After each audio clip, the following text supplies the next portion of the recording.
so happy you are here. This is a special episode because this is a live recording of an event panel that I was a part of called The Micro to the Macro with Dr. Monique Rogers and our friend, Miss Courtney McDermott. So have a listen. I hope you enjoy it. I wish you could have been in the room, and let's dive in. We just want to thank everyone for taking time with us. And it's just really special when we can all show up and be in the same room and just share such good energy together and for a good cause, and to also fill ourselves back up. So before we dive in, I just invite everyone to just maybe close your eyes, take a deep breath in, and just breathe out, and just allow your body to just relax. Feel the gratitude of being able to just be here and let the day just go that we just had, so we can be present for this time together. And when you're ready, go ahead, open your eyes. We don't do that enough, do we? I have the honor of introducing Dr. Monique Rogers. And I met Monique a few years ago after not one, not two, but tres amigas were like, you have to meet Monique Rogers. And I'm like, who is this amazing unicorn in Bakersfield? Because I've had multiple people share that I needed to meet her, and she is amazing. And that's not even the best word to use for it, but just an incredible person. And I was able and honored to have her on the Happy Whole You podcast, where we actually dove in deeper. It was like second time we had a really good conversation. The first time was in front of the bio, and it was like I've known her my entire life. And to give you a little bit of insight, so Monique, her journey in life, as most of us, takes a turn. Yes? Anyone have turns in their life? Didn't see that one coming. Hard left. Monique started studying negotiation. And that came after she worked with a high-paid dominatrix in New York City for over a year. She studied under her. You may not know this about Monique. And this led her to earn her doctorate. And she went to USC. She also studied at Harvard. And she has taught me the power of asking. So some of us in here, we may think, oh, I'll just do it myself. I'll just get it done faster. I can take care of it. Or I don't want to ask too much because maybe I have to give something back in return. She's taught me so many great nuggets. But I'm so honored to have you here, and I'm on a panel with you, so I feel really great to be with you. And she has a new book coming out, and you'll all be able to have access to pre-order that today, which is very exciting. Yeah, thank you so much. It's such an honor to be here with everyone tonight, honestly, and you too. Welcome. I love you. Me too. So I have the honor of introducing the one and only Courtney McDermott, who I had the pleasure of meeting through you. And this is, I feel like, how a lot of our friendships work. It's like, oh my gosh, you've got to meet this person. You've got to meet this person. And just the love of networking and of community. And Courtney walked into one of my seminars that I had at CSUB for current economic development. And she walked in, and it was just like, all of a sudden, all I could see was Courtney. And I'm like, who is this woman? I need to know her. You brought her in. And sure enough, we started to sit down, and I discovered not only is Courtney a best-selling author, but she's also done TED Talks around the world.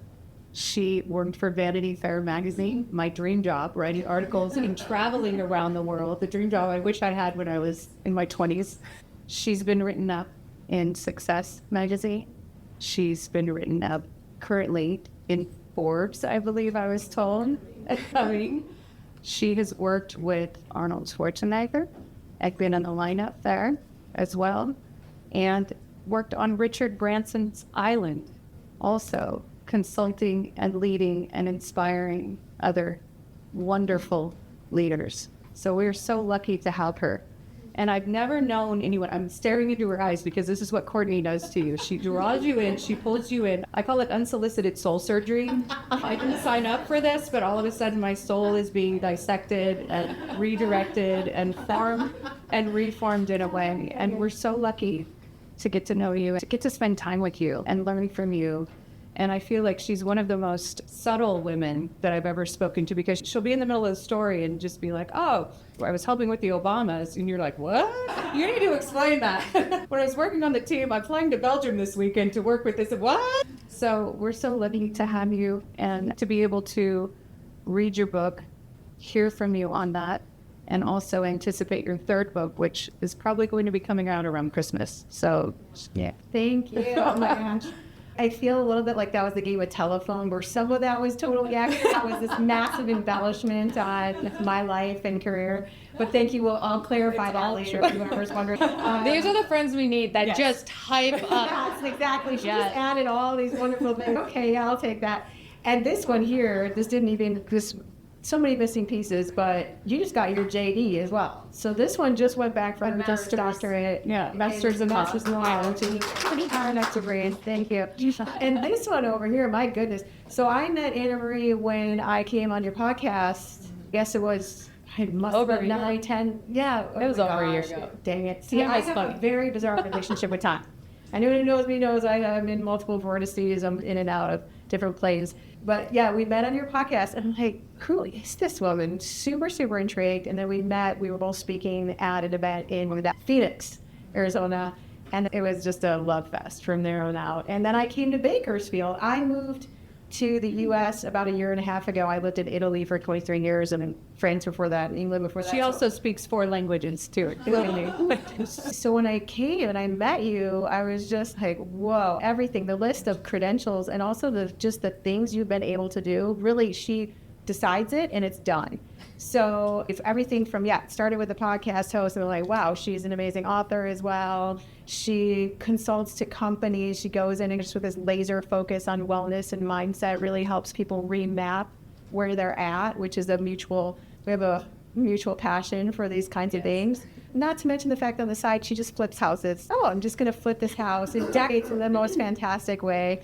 She's also going to come out with a second book pretty soon. The first book is getting a little bit of a facelift, which is very exciting. So for anyone who's here tonight, I hope you check out those books because it's so delicious. Not to mention the biggest fact, Happy Hole U. Who's been to Happy Hole U? Okay, who's going to go to Happy Hole U after this and get the total hookup?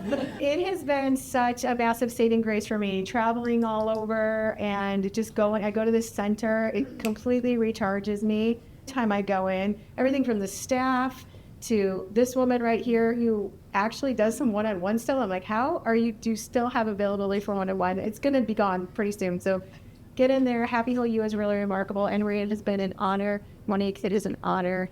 It's such a privilege to be here with both of you and all of you. Thank you. Big love fest. For showing up tonight. This is such testament to who you are and who you're becoming. So merci. Yes. All of you received a survey, and thank you for filling it out. And it was really eye-opening what results came in. And one of the questions on the survey was, if you could leave here with one gift tonight, what would that be? And so we're going to dive in, and we each have a question for each other, and then we're going to open it up to all of you because we want to hear about you. And it's really about you, even though we just totally slobbered all over each other now. But it's literally about our community. It's not about us, it's about you guys. And as you set your intention of maybe what you want to walk away with, I wanted to share with you 3 areas that had the highest scoring of what you guys were choosing to walk away with. And I think this speaks volumes of who's in this room. 1% of you wanted more clarity around your purpose. Some people get so busy, they don't even think about what is my purpose? Why am I even here? And that is really special. 8% of you want to have a deeper trust within yourself, which is so powerful. That goes back to developing that confidence. And 20% of you want freedom from something that is holding you back. So as we move forward into these questions, just maybe take a moment. What is it that you're searching for, that you want to bring in and call into your life? Because it is available for you right now. I loved reading through that. Thank you for bringing that up, because I boiled it down to clarity, trust, and freedom.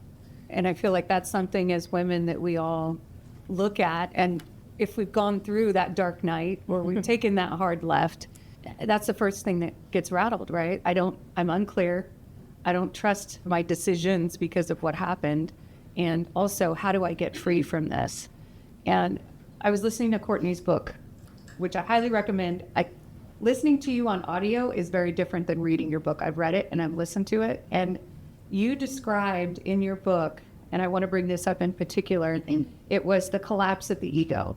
And I was mesmerized listening to it, because in the moment you thought it was a flu. I remember you saying I had 104 temperature. It was like I was a little delirious. I didn't know what was happening until you looked at it from the outside in. So will you please tell the audience about that dark night, because I think all of us could relate to it. Yes, I've had a number of experiences that are akin to psychedelic experiences, only without the substances. So I've had these moments of what would maybe be called dissolution of the ego self or Satchitananda, and they've all been in their own right extremely remarkable. I think what embedded in that question is this quest. Almost, it seems like a lot of times people are talking about ridding yourself of the ego, right? How many people have heard, oh, the ego, almost the ego is bad, right? The ego, it comes, the roots of that word are ego. It's the lowercase self. It's essentially the character you're walking around as. Yeah, it's the persona, which is another interesting word. Person stems from the origins of that word in ancient Greek mythology or ancient Greek theater, were the masks they wore. So if you think about the persona, the character that you're walking around with, it's beautiful, it's wonderful, it's what allows us to operate in this dimension. But we can get to a point where the character is still there, still functioning. You don't lose the character, but the character kind of takes a back seat to spirit. So spirit starts leading the way. And so what I was noticing increasingly through these experiences that I was having, they were induced through many different things, meditation, a lot of meditation, studying. I was intensely studying things like brainwave frequencies, how to alter them, studying neuroplasticity, gene expression plasticity, all sorts of things, trying to come to a place where I could alter consciousness at will. And so I was engaged in all of that, but it was actually the moment I let go of trying to get there. I'd done all of that, all the efforting was great, but it was the moment that I just surrendered. Speaking, we were talking about this backstage, I surrendered to it, that it just, these experiences started to set in. And I started to, again, it wasn't the dissolution of the ego. The ego is, you're still aware that there's a character operating. I think the total dissolution would send you out of this dimension entirely. And I got to points where I was questioning, do I want to stay in this? Because it's so euphoric to be in those states. So anyhow, all that to say that it's an interesting play when you start to really think of how can the character be in service to something so much greater. That's where so much evolution happens. That's where you get to start to step into the purpose that a lot of you are seeking. And it's more that striving energy that it's always missing the mark a little bit. So that's been my experience. Yeah. But that's a big question. That's a 10-hour seminar. So there you go. That's, yeah. Does that answer it? It does. Okay. Okay. And I think it's my turn. I was the one who was like, get the order right, Cor. Okay. Yes. So I'm very curious. This one over here has an upcoming TEDx talk in Cortina in Italy, which is amazing. And I have had the great privilege of being able to hear this talk, which is... And I'm a major critic of public speaking. I've been doing public speaking for a very long time. I'm the person who will find that one thing, not to be a jerk, but just to say, you're so good, let's get that millimeter change in there. And this one's really doing phenomenal work with it. So in your upcoming TEDx talk, you're going to be speaking a lot about protection versus connection. And I thought that was such a powerful way to frame when, speaking of the ego, when we're driven by the character versus driven by the desire to connect with this deeper intelligence and others around us. So could you talk a little bit to that and give a little sneak peek into the TEDx? Yeah, so interestingly enough, I'm giving a TEDx on the original TEDx that I thought I was going to give. And what it taught me when I was seeking to do a TED. Because honestly, the reason I wanted to do a TED was to be able to say, I have a TED Talk. to have that red dot behind me to post on Instagram, hey guys, check me out. I got this TED Talk. Aren't I fancy and shiny? And it wasn't until I was sitting at my computer and I was about to pay for something to help me get on that TED stage. And that's when I realized I was trying to buy this stage. My ego did not want me to admit that. And it was in that moment that I realized there's two characters that can show up in any given moment of our lives. There is the character that is trying to protect, which is our ego, and it does serve us to an extent. And then there is the character who is trying to connect, and I call that your soul. Now, the protector will always keep us feeling lonely. It'll always say, do more, push harder, earn. But the connector, the soul, when we show up with that first in any business venture and any relationship, it shows up because the soul cares. It doesn't need anything from you. The soul, she doesn't need to perform. She doesn't ask for anything in return. She doesn't have to prove herself. She doesn't have to be told she's enough because she's already decided, I'm enough. And so my TED Talk is going to center around that ego, that it's not a bad thing. However, our ego at some point in all of our lives showed up because it gave us the illusion that it was going to protect us in some way. And unfortunately, with that illusion, it has stole our true connection with other people. So when that ego shows up first, it's going to always keep you a little bit disconnected than when the soul shows up first and allows us to truly connect with other people. So that is what I'll be talking about in Cortina, Italy. And I'm going to start off with ciao a tutti. So I'm trying to learn a little bit of Italian. Perfect. Yeah. I'm going to pitch it over to Monique with the next question. What you got? So I will say Monique gets all the credit for coming up with the micro to the macro. We were at Campo, couple drinks in. It was our second class. Thank you to Kevin who picked up the tab on that meeting. And we were just talking about how it literally starts with us. And often we are just spread so thin, doing everything for everyone else, but we've got to fill up ourselves first. And so she came up with the micro to the macro, and it's all about what's going on within us. And one of the things that you taught me was to ask more. And you were talking about how your research shows that we actually, even when we ask, we're not even asking for what we really want. We're asking for permission to ask or to even exist sometimes. Yeah. So how do we start asking for what we really want? And what is possible when we step into that energy, asking unapologetically for what it is we desire? So this was one of the most difficult things for me, was to begin the process of asking. And nothing like single motherhood will put you through a position of where you're out of resources and now you're forced to ask. And I really struggled with that because for me, asking felt transactional. It felt like if I ask for something from this person, then I'm going to have to offer them something back. And I don't know, I'm seeing a lot of heads nod. For a lot of women, it does feel that way. And there's conditioning in that. There's societal conditioning of, ooh, if I ask for this thing, they're going to come back and they're going to want something bigger, more of my time, more of me, and there's just not enough of me, so I'd rather just do it myself. So the process of working with this woman, and can I give some background to that real quick? Please do. This is where it gets fun. I feel like a lot to explain. You can't just walk into a room with an encrusted crop and You guys do it right. So I didn't know when I signed up for this workshop in New York who and what I was learning from. It was called Power with Men, and it was a workshop designed for women who are in male-dominated industries, work in boardrooms with a lot of men, have meetings with a lot of men. And it was during the Harvey Weinstein era when this woman was doing this work. So she was really reaching out to a lot of different audiences. So if you can imagine, I show up to this workshop, there's 75 women there. You learn that she's one of the highest paid dominatrixes in Manhattan, making between $5,000 and $10,000 an hour, and she suddenly becomes the most interesting woman on the planet after that. She picked 20 women to work with after that workshop. She would work with us for a year, and I was selected as one of those, luckily. And what I learned through her and through that process was that by not asking, not only are we limiting ourselves and our resources, but we're killing off our constellation of network. So what that means is getting really comfortable with the ask and getting really comfortable with being told no.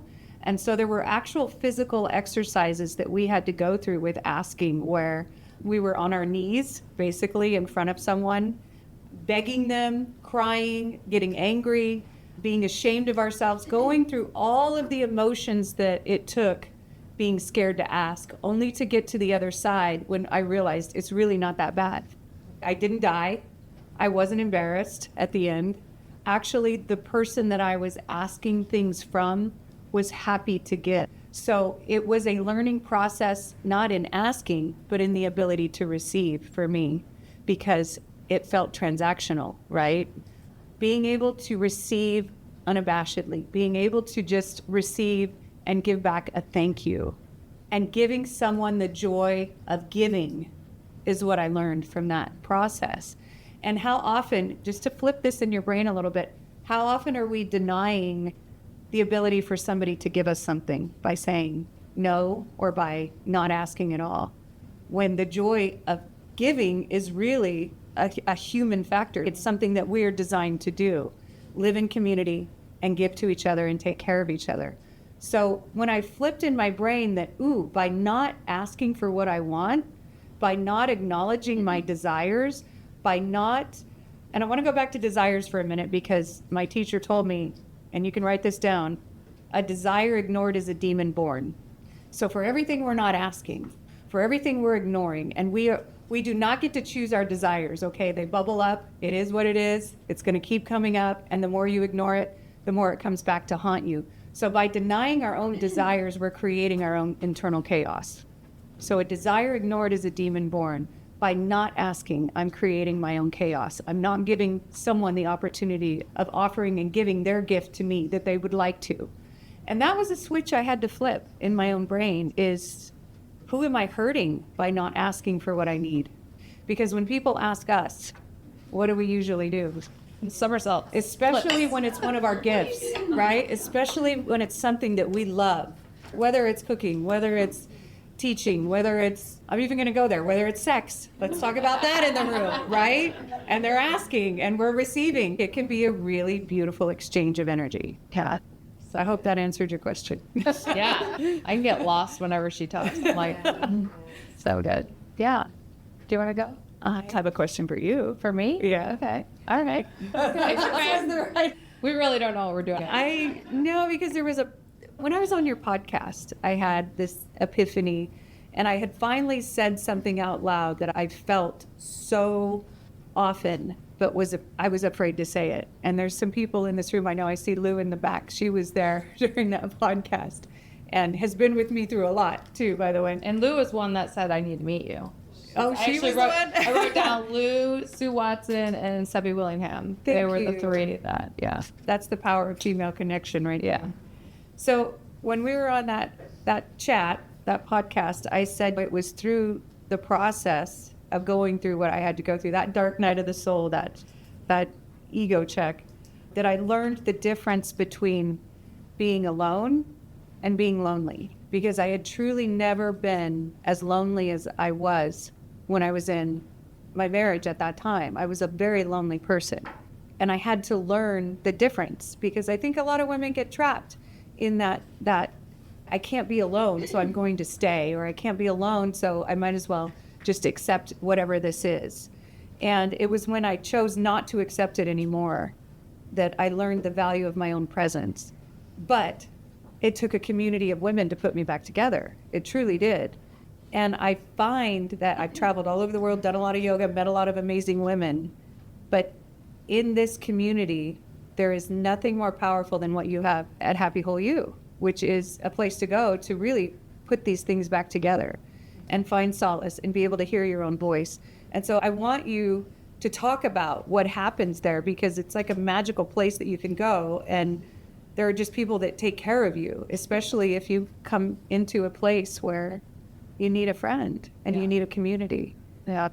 Yeah, honestly, Happy Whole You was created out of a vision of wanting a beautiful space that you could go to when you weren't feeling your best, or when you are feeling your best and you want to just do something for yourself. But with my history, with my mental health, and when I struggled, I did not have access. There was nothing that existed like Happy Whole You.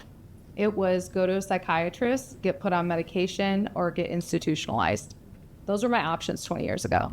And I really just had this vision in my mind of when you walk in, there's color. So if I name Happy Whole You, like, there's so much color there.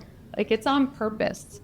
And we have an outdoor space, and there's high-tech stuff with old school Chinese medicine. And there's like, you're like, what is happening here? I don't know what's happening, but I feel good inside. The music when you walk in, the smell when you walk in.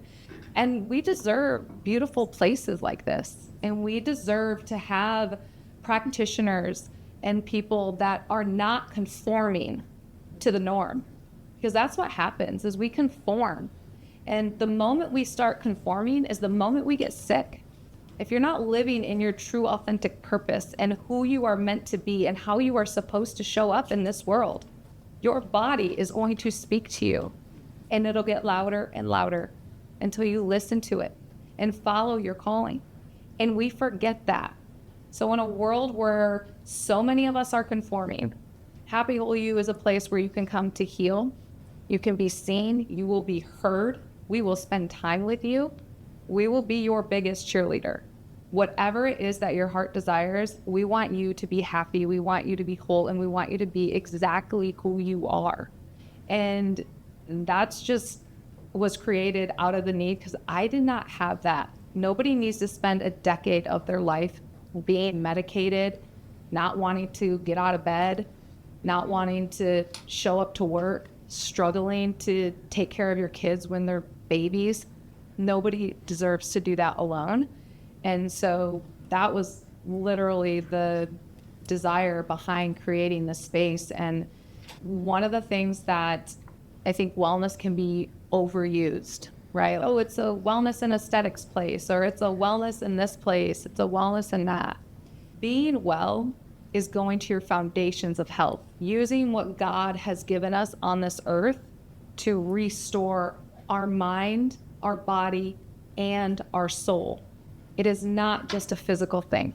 And I think that's where we've been brainwashed to think that, oh, I just got to go get a medicine, or, oh, I just got to go do this thing. Sometimes, like my good friend Courtney says, is we've got to get horizontal. You got to lay down, you got to quiet down, and if you have a hard time shutting this crazy off, don't worry, we got stuff for that at my center. But we've got to lay down and allow our nervous system to calm down. Because if we don't feel safe, our body gets sick. And we need spaces to be able to do that, because they just are not readily available. But luckily, more and more are popping up. Conversations are finally happening too. Yeah. I feel we're only as sick as our secrets. And that's what keeps coming up, is we're only as sick as our secrets, the things we won't talk about. And a lot of times that turns into addiction. It's really easy when we're not bringing things to the surface. We shop more, we smoke more, we make bad decisions about our eating, we make bad decisions in our relationships. Wash, rinse, repeat.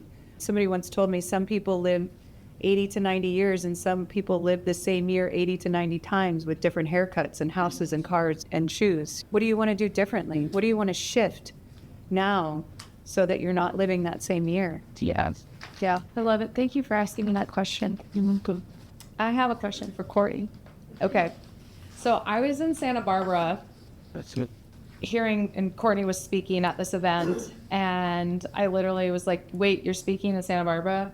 I'm going to come. Can we sleep in the same bed? Can I stay in your hotel room? She's like, of course. And I said, I'm there. So I was able to hear Courtney speak, and one of the questions she asked the audience and what she was talking to them about, you had asked me that 2 months prior. And the question really helped me shift my perception and my relationship with the mind. And I study this, the neuroscience, all of that, and you literally blew my mind with this question. And this idea around the mind versus the brain and everything that you were talking about in that session. And I know you do workshops on this, and this could take a long time to unpack, but can you give everyone the 30,000 foot overview of what that was? Because it's pretty amazing. Yeah, so I would ask everyone to picture your car. Or if you don't have a car yet, picture your favorite car or a car in your family or whatever. Just picture it. You got it in your mind? Yeah? You can get an image of it, right? You got an image of it? Yeah? Same thing with your refrigerator, right? You can picture it, right? And if someone were to ask you, how would you like to upgrade or change your car and your refrigerator, you'd probably get another image, right? I'm asking you that right now. You could get, yeah? You got another, just straight away, right? Mine got really organized really fast. Yeah. I actually had someone talk to me about a walk-in refrigerator. I was like, okay, hold on. I need to take, all right. And then I'm going to ask you this next question, which is, what does your mind look like? See what image comes up when I ask you that question. Now, the astonishing thing about this is that if I ask anybody what a car looks like, you all pretty much give me the same idea of a car, same general idea, which, by the way, is the same idea from back when they were mass-produced. Not the very first car, but when Ford started mass-producing it. We're all talking about four wheels, got a windshield, we got seats, we got doors, right? So we have the same collective image, virtually the same. We have elements and improvements and other things on that, right? But we generally have the same image. Same for a refrigerator, other than this woman who had a walk-in refrigerator. She had next level imagination on that. Now, if I ask people about their mind, there's no general image. And not only that, it may have even taken you a while to even think of what an image was. And so I realized, oh, shoot, I need a better model for the mind. So this guy, Dr. Norman Fleet, back in 1934, I believe, with the date I was just saying, he came up with this picture of the mind. And what was great about it is he actually brought something from being something that was messy and kind of nebulous and nobody had the same idea about it into, okay, we've now got a picture to work with. Because what he said was, and this is absolutely brilliant, the simplicity of it is so elegant. He said, you're trying to change something, but you don't have a picture of it, and we think in pictures. So today I can't share the actual model with you because I don't have that here to share with you, but I give talks and you'll find it we can give some resources on this later. But the idea is, even if you don't have that picture, creating a picture so that you can work with this mind stuff. I've had the craziest answers when I ask people about their mind. People have told me their mind is like a circus, and they proceeded to describe the entire circus to me. I've had people tell me that their mind, one of the best ones was that her mind was a fuzzball that she was chasing around like a cat. I thought that was hilarious. Other people talk about the mind in terms of the brain, so they're actually talking about this organ. So they go through the prefrontal cortex and the amygdala, the brain stem where the amygdala resides, and all sorts of, and they're all analytical about it. I'm like, that's your brain. What's your mind? What's this thing that's keeping you up in the middle of the night? Because it shouldn't be doing that. It really shouldn't. When you actually learn mind mastery and you learn how to direct your mind, you become a mastermind, and what happens is things start appearing in ways that they couldn't before because it was too messy in there. So part of our work and all of my work is dedicated, okay, let's clean up the mess and let's get with how these operating systems actually work so that we can use them in ways that serve us instead of ways that don't. So again, even if you don't have that particular model in front of you right now, having an idea of, okay, I'm working with the mind right now. What do I actually want in my mind? The mind doesn't care. If you look at all the success literature, it'll all say the same thing. It's like a garden. Plant what you want. And they'll all tell you the same thing. Even that book, Think and Grow Rich, how many of you know that book, Think and Grow Rich? I think it was the most sold book after the Bible or something for I don't even know how many years.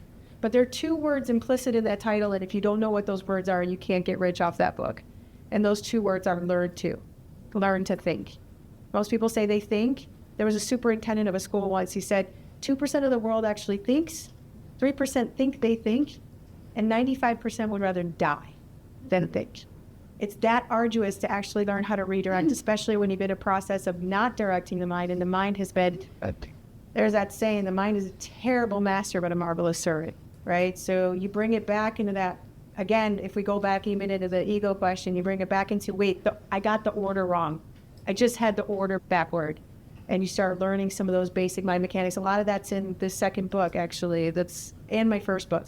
And the third book. So I'm like, I get away from the mind. I can't get enough. I'm like, I got to tell people what actually works. So Yeah, that's that. And this mind model actually, just to share quickly, is like a little, like almost a stick figure, but you can see the conscious and the subconscious. And I wish I did have time to go through it because I would actually, it's so mathematical in its certainty of what happens when you actually take back the power of your mind.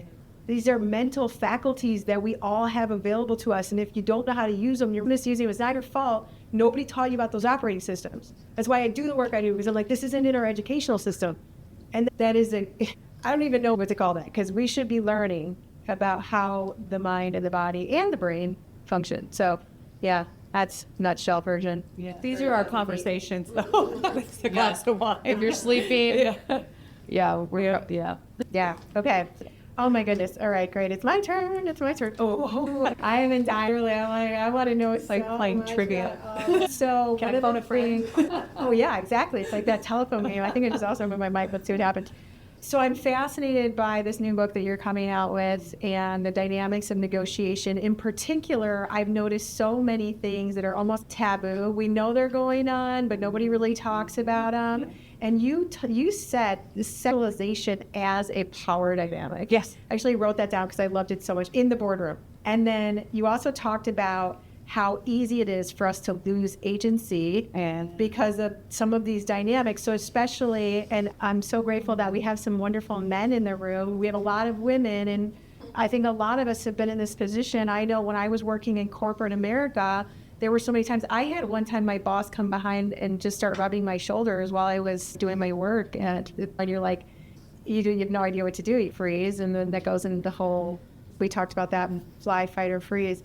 But just, you talked about it and you said specifically, I wrote this down, knocking women off their center. And I think sometimes this is intentional, sometimes it's not. Sometimes there's conditioning and dynamics. So I'm so curious to know, in all of this, there is a question, but I also just want us to have that conversation. Right. But particularly, how do women take that power back, and how do the men in the room, the really conscious men, say, I want to give that back to you, and what's their role in empowering so that it can be more harmonious and just beautiful. First of all, such a great question and so important right now.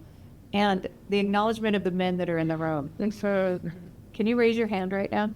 They are significantly outnumbered and they know it. Even the video crew's like, ah. So acknowledging you for even choosing to be here tonight, and I'd love to connect with you later and just ask why you decided to come to this, because through my research, what I did learn is that men are clumsy. They don't always know that the things they've said or done have impacted us.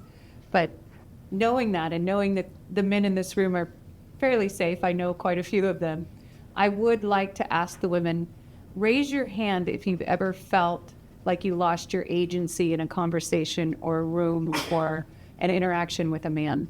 It's pretty much the whole room. So this is a real thing that women go through that I think a lot of men don't even know is happening. And I'll give you a couple of examples that even I went through. This was back in the 90s.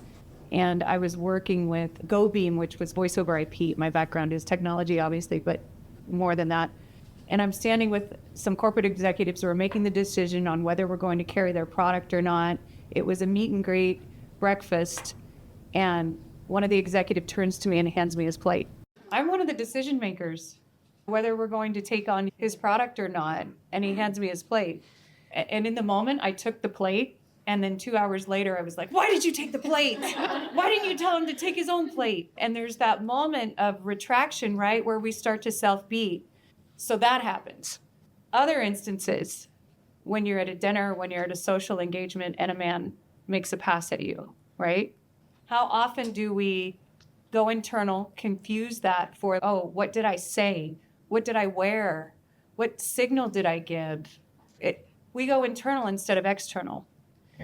So that's the flip of the dominant and the sub, and I'm really shortening this because this could be a 10-hour.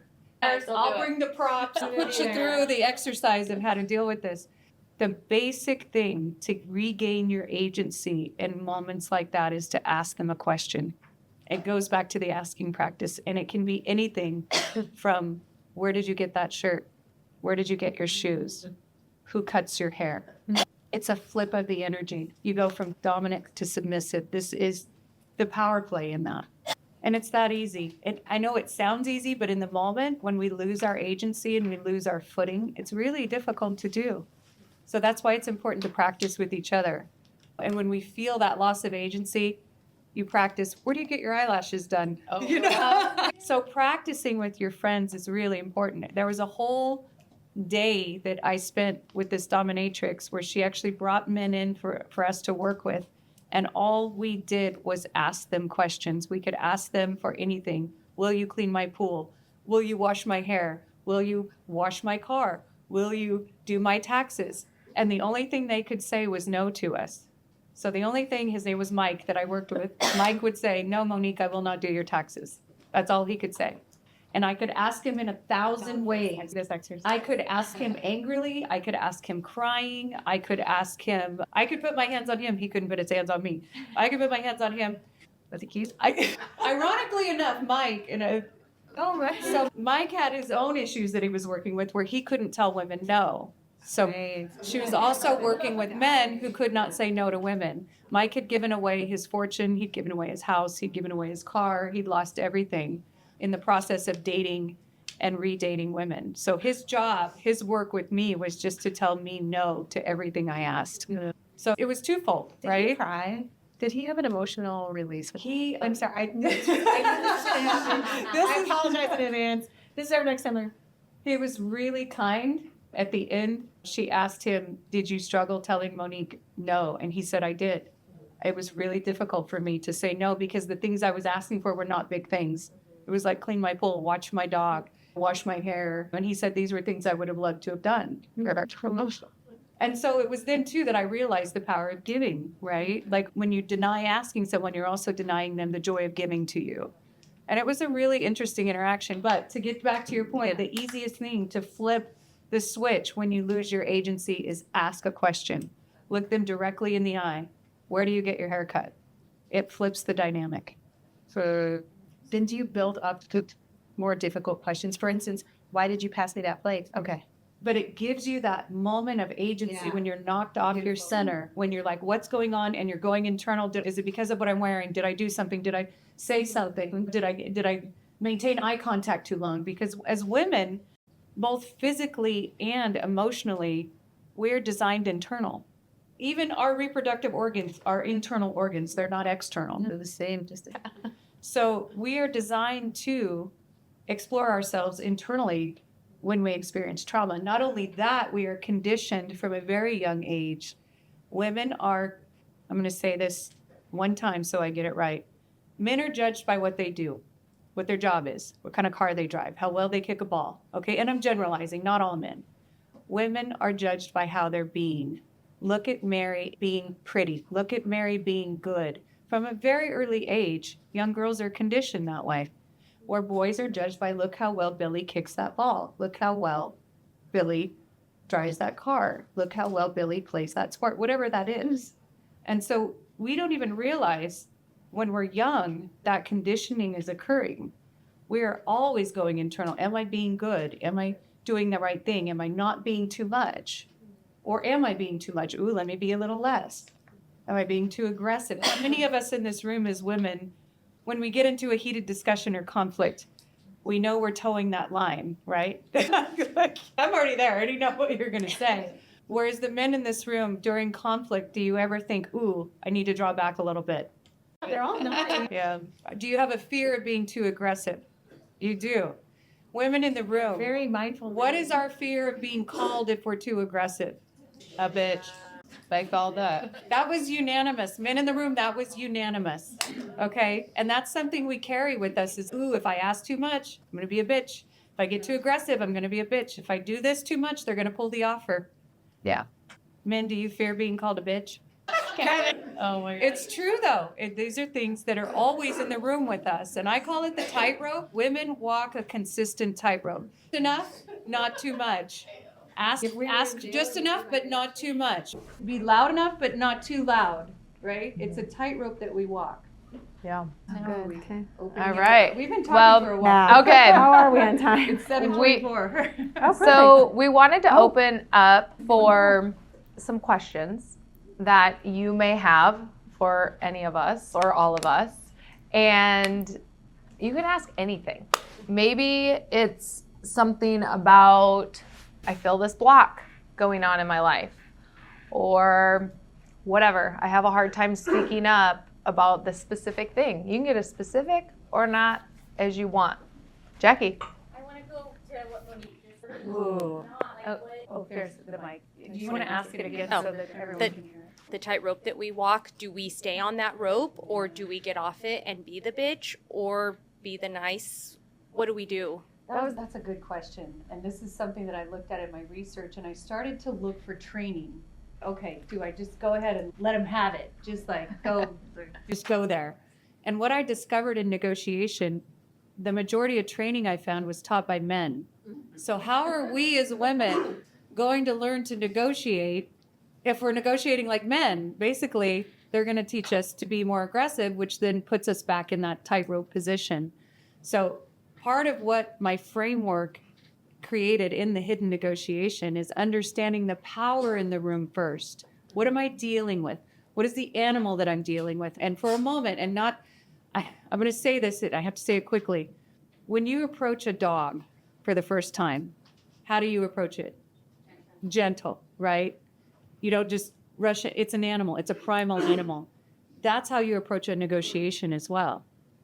If I could give it advice from woman to woman, is you don't rush in. You approach it. You study the animal from afar, right? You understand the animal. You might even do research on the animal, see who its previous owners were, see where it worked before, see what it has done, likes, dislikes. Now you have a better sense of what you're dealing with. It may like aggression. It may not like aggression. So my advice is always know the animal you're dealing with first. That's our job. But that takes that dominant energy, right? That outward energy, where most of the time we're in inward energy. We're doing, God, I hope they like me in that meeting. You know what I'm going to do? I'm going to bring donuts. I'm going to make them like me. I'm going to make those cookies that my grandma from her recipe, and they're going to love it, and then they're going to like me. No. Tension out. Know the animal in the room. Know the animal that you're dealing with. Do the research. They might like aggression. Like I said, some men do. They want an aggressive woman in the room. Do like tricks. You're welcome. Good questions. So this question is for all of you, whoever wants to answer. I was raised to be, and it's backing on what we're talking about, to be supportive and to be the good person and not really to promote myself. So how do we get the bravado or the courage to start promoting ourselves and to start tooting our own horns as women? You want me to go? I think it starts with recognizing that when we don't share, people can't receive. If I didn't share what I do and how I show up in the world, there's no way people could receive the gifts that God has given me.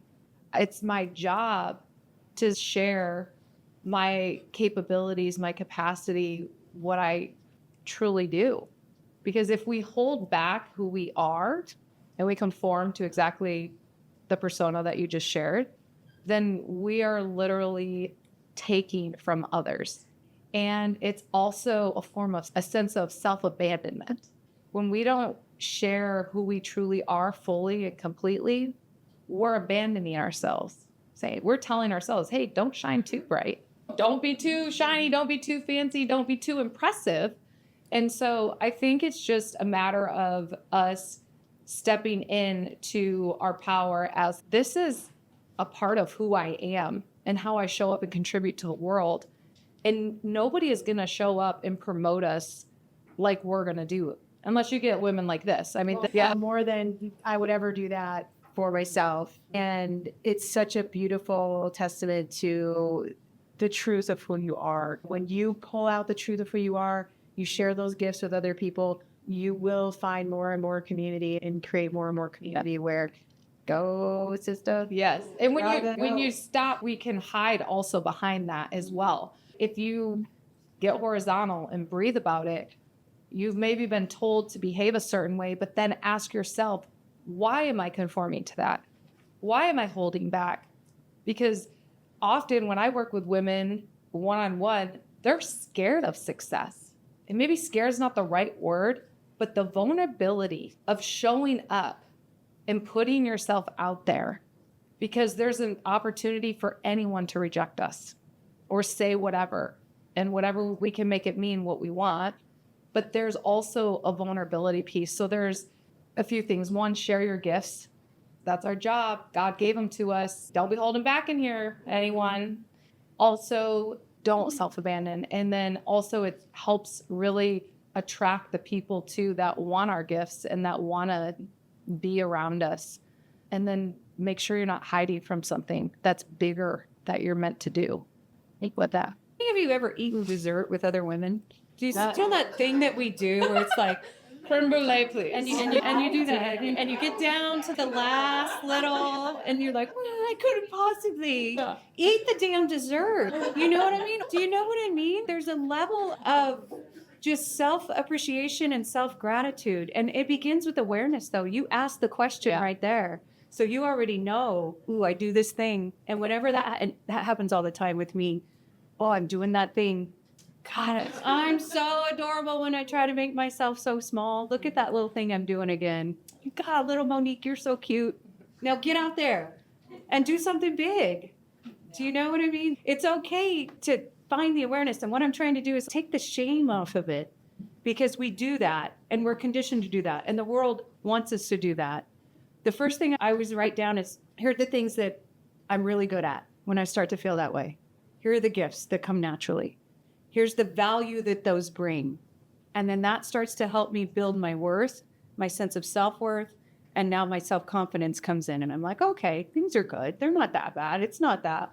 I'm good at a couple of things. And then I attach a price tag to that. Now, what is that worth? How much would somebody pay me to do that?